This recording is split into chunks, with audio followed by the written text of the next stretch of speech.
Everybody, to Flat Earth Nation, it is a Flat Earth Nation. Don't let them tell you anything else unless they're willing to debate you in a fair and honest way, starting out with a picture of the serpent mound eating the egg or the universe or something like that.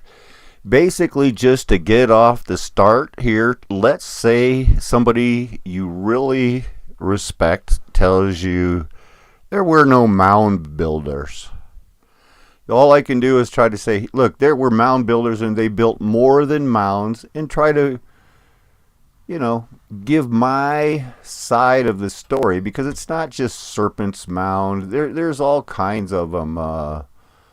Great Bears, Marching Bear with the Cubs, the Alligator. There's a lot of them. There's the ones. They're amazing. They're fantastic. They not only did the mound builders build the mounds, they drew pictures on the earth, like the Nazca lines and everything else. They did it. They weren't just because a lot of stuff are made up doesn't mean everything's made up. This is the Wikipedia page on effigy mounds. You can see here's the Great Serpent Mound. All of the turns and everything lined up to astrological. One of the mini eagle-shaped mounds in Wisconsin. 624-foot wingspan. The alligator effigy mound, if that's what they want to call it. I don't know if that's an alligator to me. We'll be looking at the Adena culture, Hopewell culture. There's another effigy mounds national park. That's where I think the marching bears are. Serpent Mound, of course, we just looked at. I'm of the opinion something happened around 1812 to 1840. And before all the trees got really, really big, a couple of private philanthropists, for lack of a better word, went around, Squire and Davis, charting all of the, these are the drawings that they made of the Hopewell culture. They're in mostly Ohio and in that area. And we can see that, they had it going on. This was the, they just discovered it. Found all these, pipes and pearls and everything from a Phoenician type of a situation. Just let you get a look at them here, because they were all over the acreage. That one circle says 30 acres. These works, these are not accidents that they find these. It was much easier when the trees were only brand new. So just a couple more, but that's Squire and Davis. Most of you who listen to me have heard of them before. But we're getting new people interested in mud flood Armageddon every day. I haven't pulled the old map out in a long time, but I want you to notice the Illinois and Michigan Canal. The I&M Canal is just like every other canal. This is where I was raised in this area. All farms. You can probably see everything from here. This is where my sister is still. We went to high school. She's now the superintendent there or something, or principal, I don't know. She's way up there, I know that. Got relatives. My dad ended up living by the, let's see, Old Stage Road. Yeah. He lived right down in here overlooking the river by Sugar Island. So we're going to be looking at the I&M Canal. Some very interesting stuff. I love canals. I know you love canals. There is a place in the world you could drive to if you wanted to called the Morris Widewater Canal Boat Site. Boat Site. It's an archaeological site in Morris, Illinois, which contains the remains of 7 canal boats sunk in the Illinois and Michigan Canal. The boats were likely built between 1865 and 1885 and were abandoned at the site between 1895 and 1950, after which they gradually sunk. All the boats were flat-bottomed with a round bow and stern. The whole of the boats are in good condition. It says here the remains were first discovered in 1978 after a storm exposed the part of the canal bed containing the boats. Another storm in 1996 again exposed the boats and allowed further studies to be conducted. And what we'll find out is these are the only canal boats from the past that they have ever found. An article from Archaeology, the publication of Archaeological Institute of America. We'll go a little more in depth than the Wikipedia page. During the late summer of 1996, an unusually strong thunderstorm deposited more than 15 inches of rain by the Lord in Chicago to show us the I&M Canal. Within 24 hours, destroyed a dam across the DuPage River at Shannon that supplied a large section with water. The unexpected result was the exposure of 7 canal boat hulls within a section known as the Morris Widewater, a turning basin or wider section in the canal that allowed boats to pull over for others to pass, because some had papers that said, I have a priority. You could pay for those. This part of the canal is owned by them. So they found these boats. Funding did it. Says they had, well, let's just read it. I&M Canal opened in 1848. Interest began after the war. You know there's something up with that date. Couldn't get it done. Groundbreaking ceremonies were 1836. They had different boats. They said that they could be up to 100 feet long because that was the length of the smallest lock. Not a single canal boat has survived intact in Illinois, and as far as I can tell, around the world. And little is known about their construction. The earliest canal boats in Illinois were brought over the Great Lakes from other areas such as the Erie Canal, but still little is known about how they were constructed. These are the only ones they've ever found. Let's take a look at it, see if it loads up pretty quick. So this is the hull of it. I guess they could unbury it, but you know, they don't want to admit how much they don't know. They also said they found a cast iron frying pan. But you can check me on this. I know some of you guys will. It says the greatest tonnage occurred in 1882, but then something happened. And we just don't know. Now, I don't know if some of these opened and some of them didn't. So that's it. It's just like the Viking boats. They just found them. Variations in framing techniques may be related to idiosyncratic differences between craftsmen.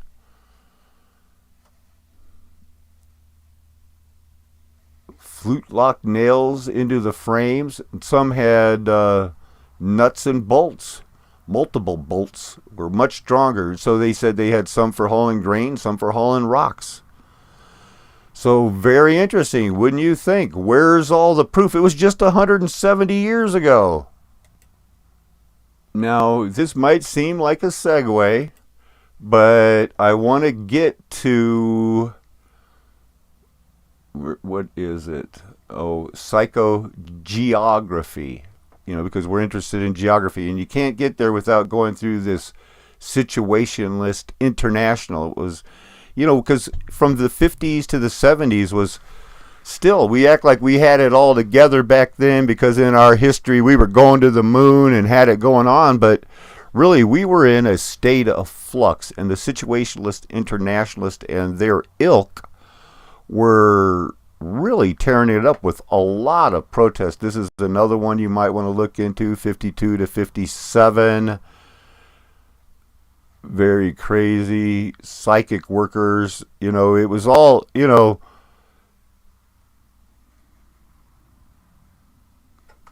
late 50s to the 70s, the unionists, it was all together. This Notre Dame affair was very interesting. I almost included that. Went on in 1950, and the leftists, went on and decided to say, like, oh, God is dead, and it's just our whole history is gone. Back to the whole thing about the star forts. Got to look at just a little bit more of psychogeography. I'll be honest, I'm going to, I want to tie this all together for you, but I'm counting on you to stick with me now. Psychogeography was defined in 1955 as the study of precise laws and specific effects of geographical environment. Somehow this led to the whole ley lines and everything else. Look at this, 3:33 p.m. Jerusalem. That's when they schedule their meetings. Come on, what Dadaism, surrealism, all started at that time, the 56. It wasn't that long ago that, class consciousness, communism, capitalism, everything else, not realizing it's just the people. Some sort of,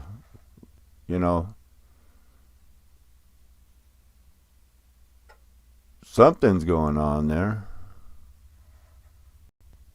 Another some of their weird art.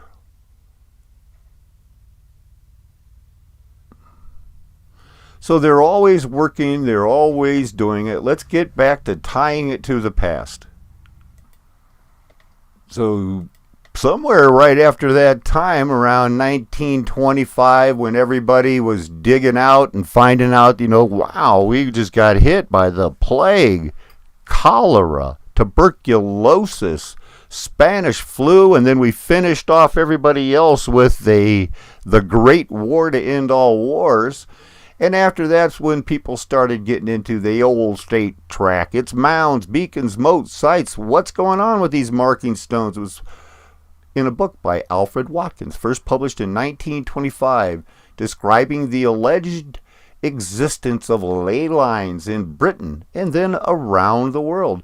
So that's when all this started, and it didn't take long for people to go, oh no, that's just crazy talk. There's no Earth mysteries, Nazca lines, who cares? But you cared, your kids cared, everybody cares in a way. And just to show you, that it's not just in the United States where these mysteries, and it's more than just, oh no, there's a Nazca lines going on. How come we didn't even, people didn't even know about this one in Australia? How come, what's the deal? Marie, man, throwing a boomerang or something like that. That's an outline of him right there. What are you doing, man? Is that another one? Kind of looks like the same thing. And that's an aerial photograph. I don't think that's a beard in that one. But look at that detail. Something's going on. It's not just like there's no mound builders, no effigy mounds. Come on.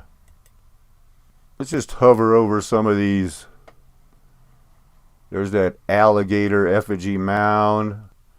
There's a hill figure. What's this? That's not really a glyph.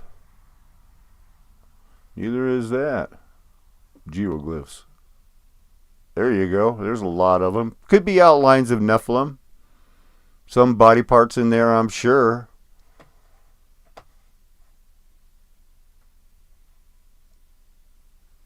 What's that? Northumberlandia is a huge land sculpture in the shape of a reclining female figure. Well, it could just be a giant's face, or who knows, but it could be something that they made. But they hauled dirt.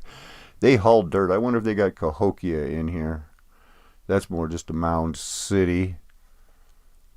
Get a couple more, see if they show them. That's a good one. You know,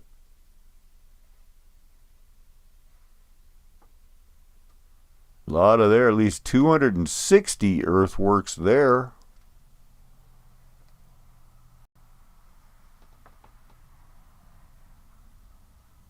How about that?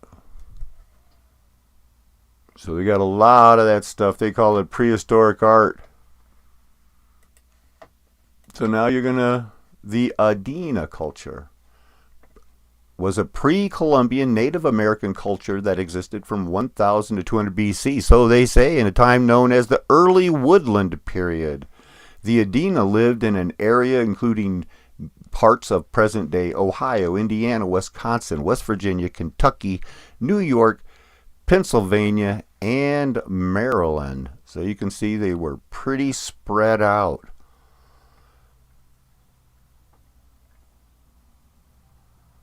They're the ones that had the big site. The Adena Mound, Conical Mound, Grave Creek Conical Mound, Miamisburg Mound, Wolf's Plain Group, and their mounds. Yep, they played shamanism, pottery. Nobody's saying that these guys were without sin or they were the noble savage, but you know, these were the 8-foot giants that built the canals, and you know, we don't know what's going on. We're trying to figure it out.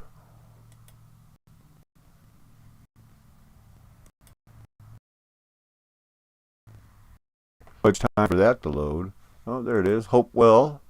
Hopewell was a pretty good sized one too. A little bit of overlapping. Who knows? You know, this is just what they tell us in the years, but we do know that they were building mounds. Their pottery and everything else doesn't. You know, it tells the story. It tells the story of where they're from, you know, the quality of their work. These pipes, Calumet.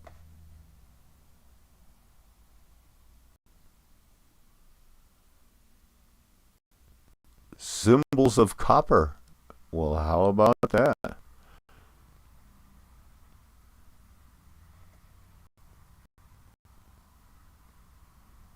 From the Hopewell site.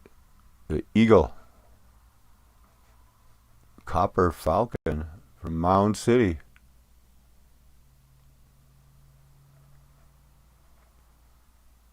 Another raven pipe.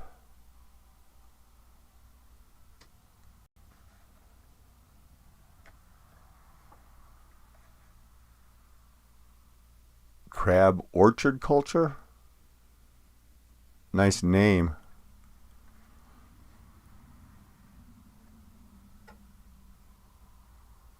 This is the Adena culture, it looks like. Fort Ancient.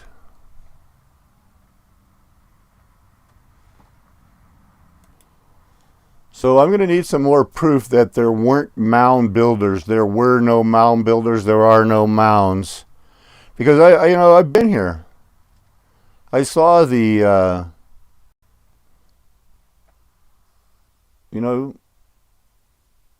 been there, been here. You know, seen the trees that grow there now. It's a jungle.